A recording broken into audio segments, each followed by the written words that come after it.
자, 이번 시간에는 저항 측정에 대해서 쉽게 저항값이 얼마냐 이걸 측정하는 방법이다 이런 얘기죠. 저항 측정값은 이제 간단하게만 좀 알아두면 돼요. 첫 번째 뭐가 있냐면 켈빈 더블 브릿지법이 있습니다. 켈빈 더블 브릿지. 특징만 알아둡니다. 이거는 이제 저저항을 잰다. 낮은 저항, 저저항을 정밀하게 측정한다. 이 정도만 그냥 알아둡니다. 뭐가 켈빈 더블 브릿지법이. 그 다음에 두 번째 전압 강화법이 있습니다. 전압 강화법. 요건요 백열전구, 백열전구 저항값을 잴 때 나온다. 필라멘트겠죠 뭐 저항값. 그래서 백열전구를 기억을 합니다. 뭘 기억을 한다고요? 백열전구를 기억을 한다. 그 다음에 세 번째는 휘스턴 브릿지법. 우리가 잘 알고 있는 거죠. 사실 그 저울 있죠, 저울. 저울 만들 때 이 원리를 이용합니다. 저도 뭐 일하다 알게 됐는데 저울 만들 때 그 저울, 그죠? 예민한 저울 있죠. 휘스턴 브릿지법을 이용해서 측정을 하는 겁니다. 어쨌든 우리는 이제 전기를 하니까 이거는 검유계 내부 저항을 측정할 때 씁니다. 검유계란 말이 나오면 요거구나 하고 생각을 하시면 되겠습니다. 자, 그 다음에 콜라우시 브릿지법. 콜라우시 브릿지법. 자, 요게 있습니다. 전에 배운 거 기억나실 거예요. 이거 언제 쓰느냐? 접지 저항을. 접지 저항이란 말이 나오면 콜라우시구나. 콜라우시가 사실은 전액, 그죠? 배터리 전액의 값을 측정할 때로 쓰입니다. 이 배터리 얘기하니까 그러는데 이 배터리 우리 집 간판에 배터리라고 이렇게 써있는데 제가 미국에서 이런 말을 썼더니 미국에 갔을 때 이런 말을 썼더니 되게 웃더라고요. 발음이 아마 되게 이상했나 보죠. 그 생각이 갑자기 나네. 자, 그 다음에 이제 매거 있죠? 매거. 이거 뭐 상표율이지만 이게 절연 저항계죠. 절연 저항계.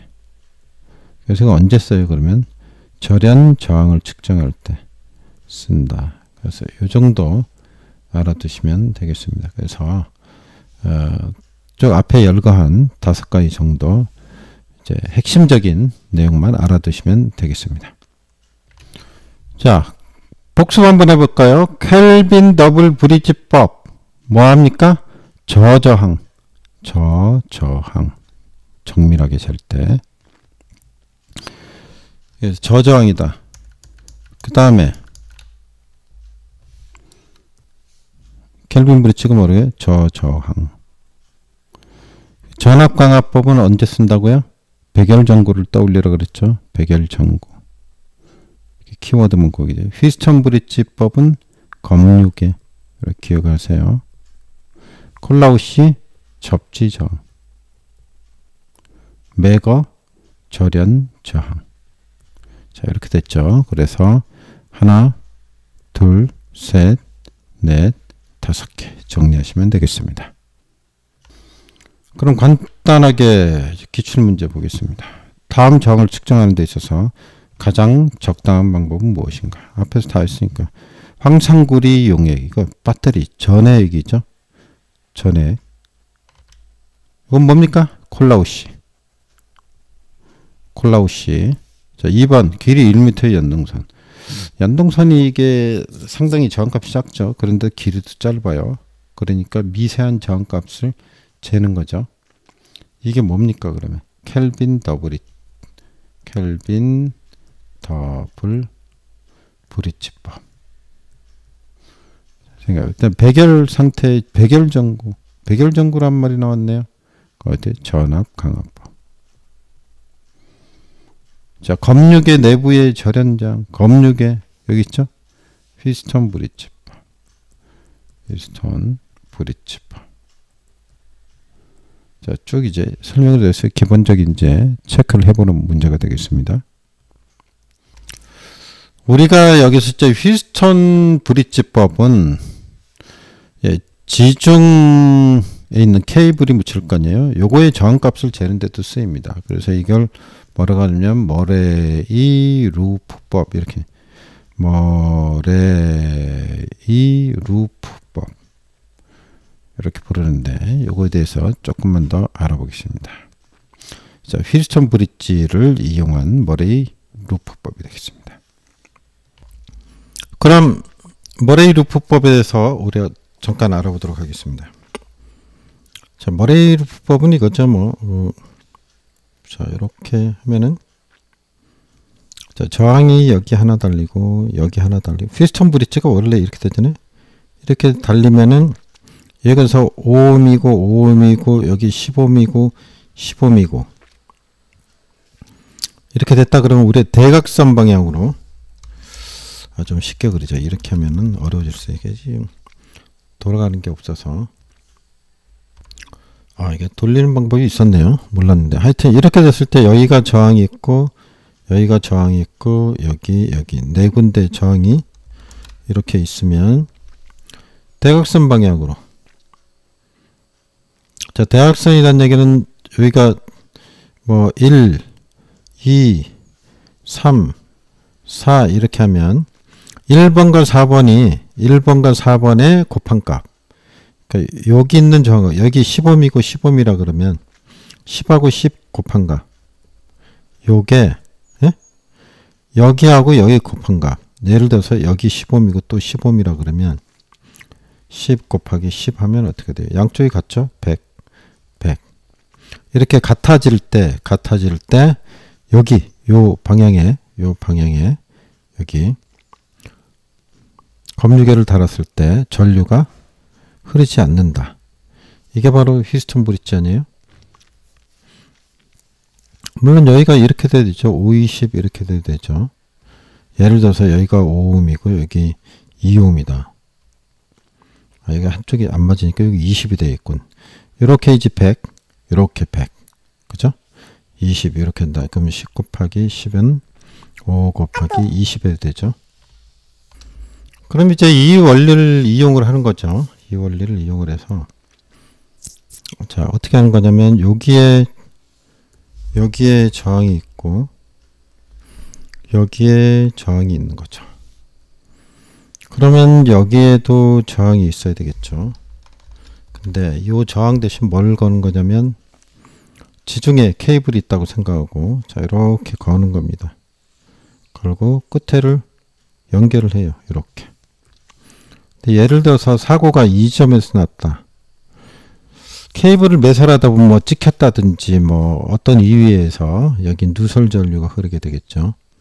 이제 고장난 부분이 있다. 하여튼. 근데 요 위치를 찾아내는 거예요. 요 위치를.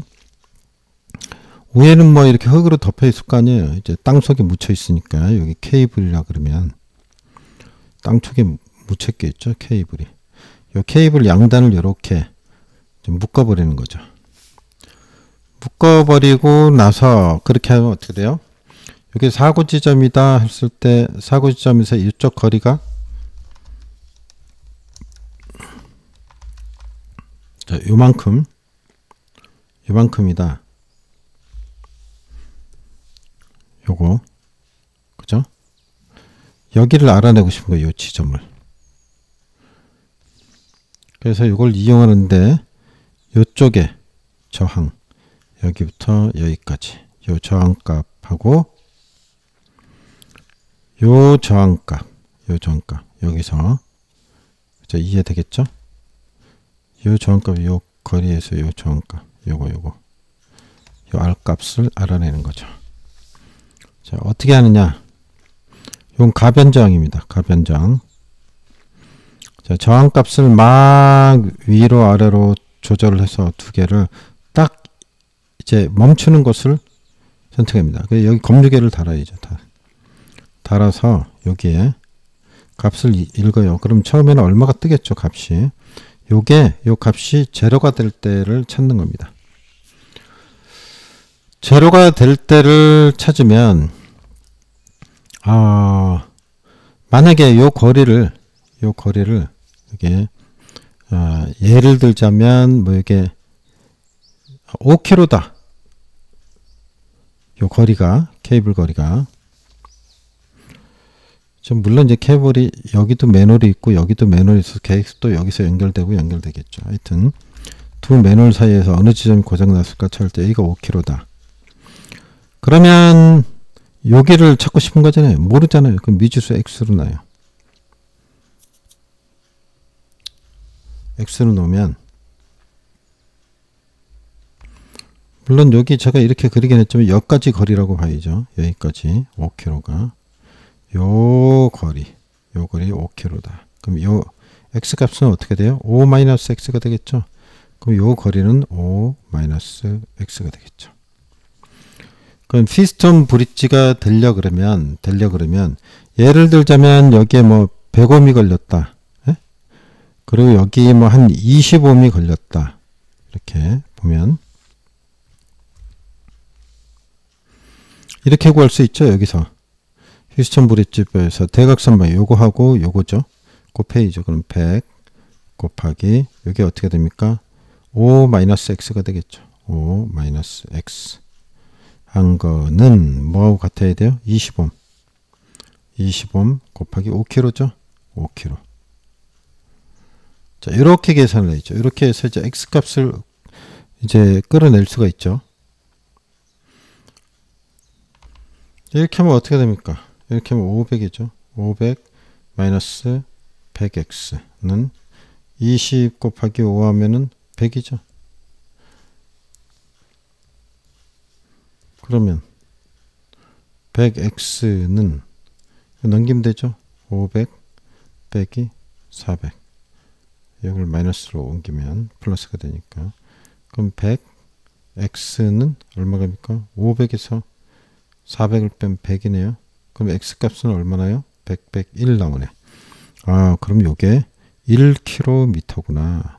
자, 이런 식으로 찾는다는 얘기죠. 이게 바로 머레이 루프법이 되겠습니다. 휘스턴 브릿지를 이용하게 되는 거죠. 자, 그럼 실제 문제를 한번 보겠습니다. 기출문제를. 머레이 루프법으로 선로의 고장 지점을 찾고자 한다. 선로의 길이가 4km 됐네.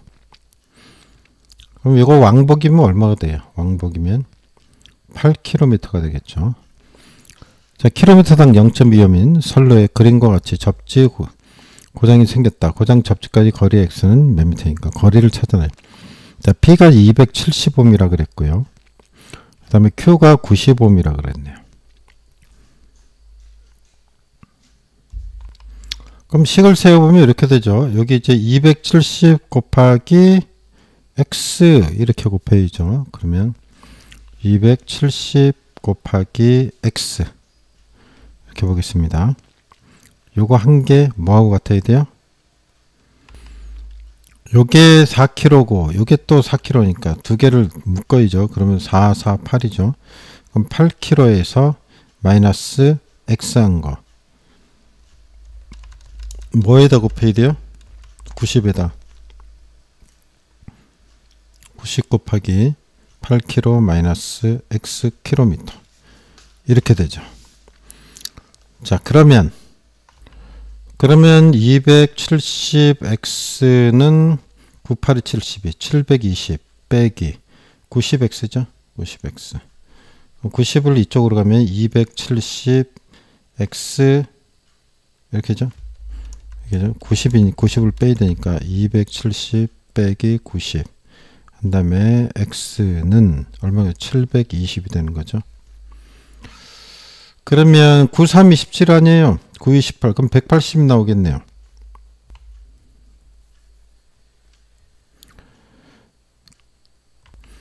요 90이 3번 있으면 90 곱하기 90 아니지 90 더하기 곱하기 90 더하기 90 더하기 90 하면은 9, 3, 27, 270이 되잖아요.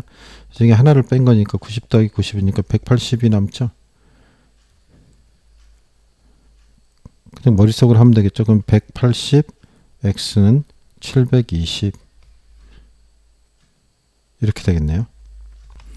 뭔가 이상하다 그랬더니 계산을 잘못, 이게 마이너스네, 그죠? 넘어가면 플러스가 되죠. 왜 제가 죄송합니다. 뭐 하다 보면 별거 아닌 걸 실수를 할 수가 있죠. 이렇게 하면 안 된다는 얘기죠. 그러면 270x 플러스 어떻게 됩니까? 90x가 되죠. 90x는 720 이렇게 되겠네. 그럼 이거 9가 한 번 더 있는 거니까 9, 3, 20점, 9, 4, 36 360x는 720 이렇게 되겠네요. 그럼 x는 얼마나입니까? 2, 3, 6, 2, 6, 12 이렇게 되니까 2가 되네요. 그래서 2km가 답이 되겠습니다. 자, 실제 적용된 문제를 한번 풀어봤습니다. 어떻게 적용이 되는지. 자, 그래서 이제 저항 측정하는 방법에 대해서 우리가 한번 쭉 배워봤습니다.